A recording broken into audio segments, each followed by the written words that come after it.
অর্জনের একটা মূলনীতি তোমাদের সাথে আজকের এই প্রোগ্রামে শেয়ার করে আমি আমার সংক্ষিপ্ত আলোচনা শেষ করব। ইসলামিক জ্ঞান হোক কিংবা কনভেনশনাল জ্ঞান হোক, জ্ঞানার্জনের জন্য তিনটা বিষয় অপরিহার্য, এটা আমাদের খেয়াল রাখতে হবে। এক নম্বর হচ্ছে বিনয়, দুই নম্বর হচ্ছে সফর, তিন নম্বর হচ্ছে সবর। এবার আমি জিজ্ঞেস করি, তোমাদের মুখ থেকে আমি শুনতে চাই, বলো জ্ঞানার্জনের জন্য অপরিহার্য বিষয় কয়টা? এক নম্বরে বিনয়, দুই নম্বরে সফর, তিন নম্বরে সবর। এই তিনটাই লাগবে। বিনয়ী হইতে হবে, ডাউন টু আর্থ হইতে হবে। বিনয়ী না হলে, মুতাওয়াদে না হলে আল্লাহ তাআলা এলেমের নূর দিয়ে ওই ব্যক্তিকে ধন্য করেন না। বিনয়ী হইতে হবে। বলা যাবে না যে আমি সব শিখে ফেলছি, আমি সব জানি, আসলে কিছুই জানি না, আসলে কিছুই জানি না। অনেক পড়াশোনা করার একটা বড় সুবিধা হচ্ছে আমি যে কিছুই জানি না এটা জানা যায়। যারা অনেক পড়াশোনা করে, গভীর জ্ঞান অর্জন করে, অনেক পড়াশোনা করার একটা বড় ফায়দা হচ্ছে যে এটা জানা যায় সব শেষে যে আমি কিছুই জানি না। তোমরা অক্সফোর্ডে যাবে, তোমরা এমআইটিতে যাবে, তোমরা হার্ভার্ডে যাবে, আমি হার্ভার্ডে গিয়েছি, এমআইটিতে গিয়েছি, তোমরা ইয়েল ইউনিভার্সিটিতে যাবে, সেখানে যে কোরআনের আলো ছড়িয়ে দিবে ইনশাআল্লাহ, বলি সবাই। তাহলে শিক্ষার্থীদের জন্য গোটা বিশ্ব খোলা। তুমি জানোই না যে আল্লাহ তাআলা তোমাকে কোথায় নেবে। খুত্তাতুল্লাহি আ'যামু মিন খুত্তাতিকুম, আল্লাহর প্ল্যান তোমার প্ল্যানের চাইতে অনেক অনেক বড়। তুমি জানোই না যে আল্লাহ তাআলা তোমাকে দিয়ে কোন খেদমত নিতে পারে। সো আমরা যেন তাদাব্বুরে কোরআন করি, কোরআনে যে আল্লাহ জেমসগুলো দিয়েছেন এগুলোর সাথে নিজেদের অ্যাটাচমেন্ট যেন আমরা বাড়াই, একটু একটু করে যেন পড়ি। এবং সাহাবা রিদওয়ানুল্লাহি তাআলা আলাইহিম আজমাইন, ওনাদের হ্যাবিট এটাই ছিল, ওনারা তাড়াহুড়ো করে কোরআন পড়তেন না, একটু একটু করে পড়তেন। তোমাদের তো 2 বছর কিংবা 3 বছরে হেফজ শেষ হয়ে যাওয়ার কথা নাকি? তাদের কয় বছর লেগেছে হেফজ করতে? 3 বছর। আচ্ছা, তোমরা কি জানো ওমরে ফারুক রাদিয়াল্লাহু তাআলা আনহু উনি সূরা বাকারা হেফজ করতে সময় নিয়েছিলেন 12 বছর। ওনাদের অভ্যেস ছিল তারা তাদাব্বুরে কোরআন করে করে আগাতেন।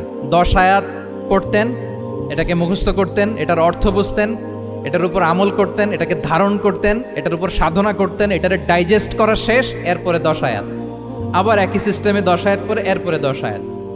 এভাবে সূরা বাকারা শেষ করতে উনি সময় নিয়েছিলেন কয় বছর?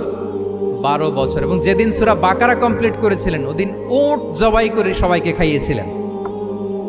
সুবহানাল্লাহ বিহামদি। ওনারা কোরআন জানাটাকে সেলিব্রেট করতেন। আল্লাহু আকবার। সো আমরা যেন তাদাব্বুরে কোরআন করি। তাহলে আমার রিমাইন্ডারগুলো খেয়াল রাখতে হবে। 1 নম্বরে কি বলেছি? Revision. Let's say all together. 1 নম্বরে কি ছিল? রিভিশন। 2 নম্বরে তাদাব্বুরে কোরআন। সবাই বলি 2 নম্বরে কি ছিল? তাদাব্বুরে কোরআন। বুঝে বুঝে কোরআনের মেসেজগুলোকে হৃদয়ঙ্গম করা, একটু একটু করে হৃদয়ঙ্গম করা, একবারে সব না। কারণ কোরআন নাজিলও হয়েছে একটু একটু করে। হাসাবা হাওয়াইজিল বাশার, মানুষের যত প্রয়োজন ছিল প্রয়োজনের প্রেক্ষাপটে চাহিদার আলোকে একটু একটু করে 23 বছরের লম্বায় লং পিরিয়ড অফ টাইমে কোরআন নাজিল হয়েছে। কোরআন কিন্তু তাওরাত, জাবুর, ইনজিলের মতো, তাওরাতের মতো, জাবুরের মতো কিন্তু কোরআন একবারে নাজিল হয়ে যায়নি। তাওরাত, জাবুর কিন্তু একবারে এট এ টাইমে নাজিল হয়েছে, কিন্তু কোরআন নাজিল হয়েছে কত বছরের সময় নিয়ে? 23 বছর, 23 ইয়ার্স। 23 বছরের লং পিরিয়ড অফ টাইম নিয়েছে। গারে হেরাতে প্রথমে শুরু, মক্কা থেকে প্রায় 10 কিলোমিটার উত্তর পূর্বে 634 মিটার উঁচু প্রথমে নাজিল হলো ইকরা বিসমি রাব্বিকাল্লাযী খালাক, read in the name of your lord who has created, পড়ো তোমার প্রভুর নামে যিনি শিখিয়েছেন। এই তো নাজিল হতে লাগলো, কখনো মক্কায়, কখনো মদিনায়, কখনো ঘরে, কখনো বাইরে, কখনো মরুভূমিতে, কখনো বাজারে, কখনো যুদ্ধের ময়দানে। রাসূল যেখানে, সাথে সাথে কোরআনও সেখানে। একটু একটু করে আল্লাহ রাসূল সাল্লাল্লাহু আলাইহি ওয়া আলিহি ওয়াসাল্লাম উনি ওনার জীবনে, পরিবারে, সমাজে যখনই কোনো সংকটের মুখোমুখি হয়েছেন তখনই সমাধান হয়ে হাজির হয়েছে কোরআন। সুবহানাল্লাহ বিহামদি। যখনই সংকট তখনই কি? কোরআন। যখনই কোনো প্রবলেম ফেস করেছেন কোরআন, কারণ কোরআন হচ্ছে দ্য প্রবলেম সলভিং মেথোডোলজি। যখনই সমস্যা সমাধান নিয়ে হাজির হয়েছে কোরআন। তাহলে আমরা যেন তাদাব্বুরে কোরআন করি। পৃথিবীর সবচাইতে ইন্টারেক্টিভ বুক এটা, একটু একটু করে নাজিল হয়েছে, খুবই জীবন ঘনিষ্ঠ। তোমরা যত পড়বে, যত রিসার্চ করবে, যত এক্সপ্লোর করবে, তত এই জ্ঞান, এই নলেজ, এই রহস্য তোমাদের কাছে ধরা দেবে। তাহলে 1 নম্বরে হচ্ছে রিভিশন, 2 নম্বরে হচ্ছে তাদাব্বুরে কোরআন, যেটা বলেছি যে এটা ইন্টারেক্টিভ বুক। যখনই রাসূল সাল্লাল্লাহু আলাইহি ওয়াসাল্লাম সমস্যার সম্মুখীন হয়েছেন তখনই কোরআন আলোকবর্তিকা হয়ে হাজির হয়েছে। এবং কোরআনকে আল্লাহ আলো বলেছেন অনেক জায়গায়, ওয়ানসালনা ইলাইকুম নূরাম মুবিনা, নূর বলেছেন আল্লাহ তাআলা, এটা আলোকবর্তিকা। কিতাবুন আনসালনাহু ইলাইকা লিতুখরিজান নাসা মিনাজ যুলুমাতি ইলান নূর, অন্ধকারাচ্ছন্ন মানুষগুলোকে আলোর পথে নেয়ার জন্য আল্লাহ তাআলা এই কিতাবকে পাঠিয়েছেন, ক্রাইটেরিয়ান করে পাঠিয়েছেন। এই কোরআনের সাথে যদি আমার প্রিয় শিক্ষার্থী বন্ধুরা তোমাদের অ্যাটাচমেন্ট গড়ে ওঠে, সারা জীবনের জন্য তুমি safe. It's a criterion. Quran পড়লে, কোরআন জানলে কোনটা সত্য কোনটা মিথ্যা কোরআনের লেন্স দিয়ে তুমি পরখ করতে পারবে। এটাকে আল্লাহ তাআলা বলেছেন আল ফুরকান, তাবারাকাল্লাযী নাযালাল ফুরকানা আলা আবদিহি লিয়াকুনা লিল আলামিনা নাযীরা। ফুরকান মানে the criterion, it differentiates between right and wrong, কোনটা সত্য কোনটা মিথ্যা, কোনটা ভালো কোনটা মন্দ। এটা কোরআনের লেন্স দিয়ে যদি তুমি পরখ করো, তোমার জন্য গোটা বিশ্বটা সহজ হয়ে যাবে, কোনটা সত্য তুমি সহজেই বুঝতে পারবে। তাহলে আমরা ডেইলি বেসিসে রিভিশন দিব, আমরা কোরআনের সাথে নিজেদের অ্যাটাচমেন্টকে বাড়াবো, রেগুলার বেসিসে আমরা তাদাব্বুরে কোরআন করব। কি করব তো ইনশাআল্লাহ? সবাই একসাথে আওয়াজ করে পড়ে ইনশাআল্লাহ। বিশাল এক কর্মযজ্ঞ তোমরা শেষ করেছো, এবার নতুন কর্মযজ্ঞের পথে তোমরা হাঁটবে। কোরআন তোমরা মেমোরাইজ করেছো এবং এখন জ্ঞানের অন্যান্য যে ব্রাঞ্চ আছে, শাখা প্রশাখা আছে, সেগুলোতে তোমরা বিচরণ করবে। জ্ঞানার্জনের একটা মূলনীতি তোমাদের সাথে আজকের এই প্রোগ্রামে শেয়ার করে আমি আমার সংক্ষিপ্ত আলোচনা শেষ করব। ইসলামিক জ্ঞান হোক কিংবা কনভেনশনাল জ্ঞান হোক, জ্ঞানার্জনের জন্য তিনটা বিষয় অপরিহার্য, এটা আমাদের খেয়াল রাখতে হবে। এক নম্বর হচ্ছে বিনয়, দুই নম্বর হচ্ছে সফর, তিন নম্বর হচ্ছে সবর। এবার আমি জিজ্ঞেস করি, তোমাদের মুখ থেকে আমি শুনতে চাই, বলো জ্ঞানার্জনের জন্য অপরিহার্য বিষয় কয়টা?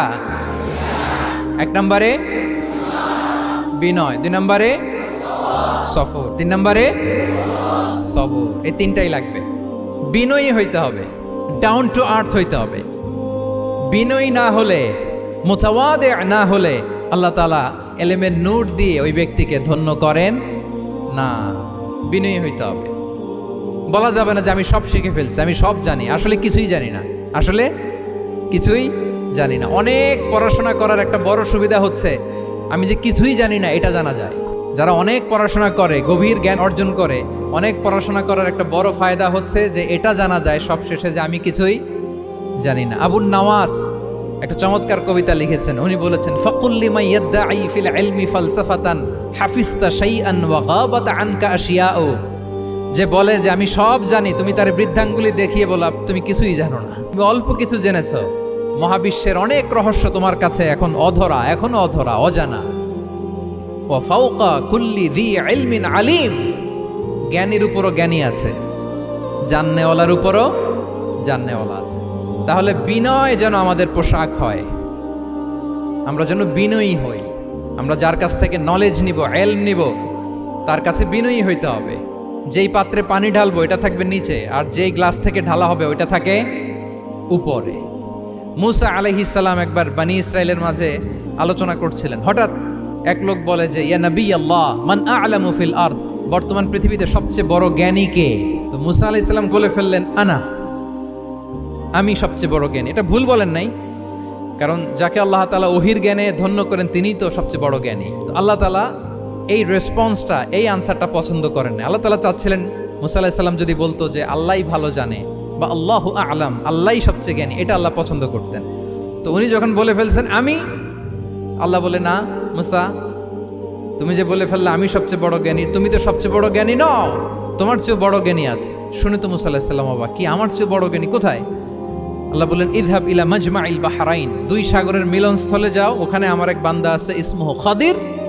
ওই খাদির, যারে আমরা বাংলায় খিজির বলি আর কি, এই খিজির তোমার চেয়েও জ্ঞানী। আল্লাহু আকবার। আপনারা সূরা কাহফের তাফসীর পড়লে জানতে পারবেন। গেলেন, নৌকার মধ্যে বসা, হঠাৎ একটা চড়ুই পাখি এসে সাগরের পানি খাচ্ছে। অনেক, to make the long story short, বড় স্টোরিকে আমি ছোট করে বলছি। দুইজন নৌকায় বসা, একটা চড়ুই পাখি এসে সাগরের পানি খায়। তো খিজির আলাইহিস সালাম বললেন মুসা, চড়ুই পাখিটা দেখতে পাচ্ছ? মুসা আলাইহিস সালাম বললেন হ্যাঁ দেখতে পাচ্ছি। চড়ুই পাখি যে পানি খেলো এইমাত্র, এটা দেখেছো? হ্যাঁ দেখেছি। পানি খাওয়ার কারণে চড়ুই পাখির চঞ্চুতে মানে ঠোঁটে যে একটু সাগরের ছিটে ফোটা পানি লেগেছে, দেখেছো? মুসা আলাইহিস সালাম বললেন হ্যাঁ দেখেছি। তো খিজির আলাইহিস সালাম বললেন এই যে সাগর থেকে, মহাসাগর থেকে পানি খাওয়ার কারণে চড়ুই পাখির ঠোঁটে সামান্য সাগরের ছিটে ফোটা পানি যতটুকু ঠোঁটে লেগে আছে, এটা হচ্ছে তোমার, আমার আর মহাবিশ্বে আমরা যারা আছি সবার জ্ঞান। আর এই পড়ে থাকা মহাসাগরের পানি হচ্ছে আল্লাহর জ্ঞান। চড়ুই পাখির ঠোঁটে লাগা পানি তোমার, আমার আর পৃথিবীর সবার, আমাদের যে জ্ঞান আল্লাহ দিয়েছেন এটা। আর মহাসাগরের পানিগুলো কার জ্ঞান? ওমা উতিতুম মিনাল ইলমি ইল্লা কালিলা। আল্লাহ বলেন একেবারে একেবারে ভেরি লিটল, যত সামান্য জ্ঞান দিয়ে আমি তোমাদেরকে এই দুনিয়ায় পাঠিয়েছি। এজন্য আমি সব জানি, এটা আজকে থেকে আমরা আর বলবো? আমার শিক্ষার্থী বন্ধুরা নয়েজ করো, বলো আমরা বলবো আল্লাহু আ'লাম। আল্লাহ ভালো জানেন। সাহাবাদের এই বৈশিষ্ট্য ছিল, ওনারা বলতেন আল্লাহু ওয়া রাসূলুহু আ'লাম, আল্লাহ এবং আল্লাহ রাসূল ভালো জানেন। এবং আমাদের ক্লাসিক স্কলারদের এই বৈশিষ্ট্যটা ছিল, অনেক প্রশ্নের উত্তর ওনারা দিতেন না। আমাদের তো প্রশ্ন করলে আমরা হুটহাট উত্তর দিয়ে দিই। অন অ্যান অ্যাভারেজে 10টা প্রশ্ন করলে ইমাম মালিক এর মধ্যে অধিকাংশ প্রশ্নের উত্তরে বলতেন আনা লা আ'লাম, আমি জানি না। আমি জানি না এটা যখন আমরা বলতে শিখি তখনই বেসিক্যালি আমরা নলেজেবল হয়ে উঠি, জ্ঞানী হয়ে উঠি। তাহলে জ্ঞানার্জনের জন্য অপরিহার্য কয়টা বিষয় বলেছিলাম, মনে আছে না? ঘটনা শুনতে শুনতে কয়টা মোট? 1 নম্বরে বিনয়। আমরা বিনয়ী হব। আওয়াজ করে বলি, আমরা কি হব? আমরা বিনয়ী হব।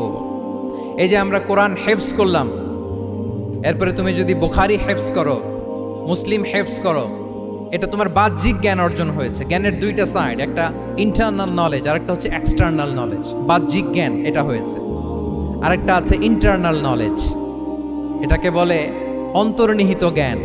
ইলমে লাদুন্নি ওয়া আল্লামনাহু মিন লাদুন্না ইলমা।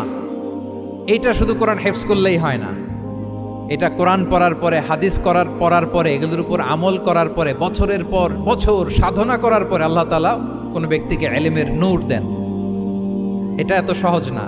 আমরা এক্সটার্নাল নলেজ, বাহ্যিক জ্ঞান খুব সহজেই রিসিভ করতে পারি, কিন্তু ইন্টারনাল নলেজ, যেটা অন্তর্নিহিত জ্ঞান, যেটা তোমার দূরদৃষ্টি বাড়াবে, তোমার ফেরাসাত বাড়াবে, তোমার বিচক্ষণতা বাড়াবে, তোমার ফারসাইটেডনেসকে বাড়াবে, ওই অন্তর্নিহিত জ্ঞানের জন্য বছরের পর বছর সাধনা করতে হয়।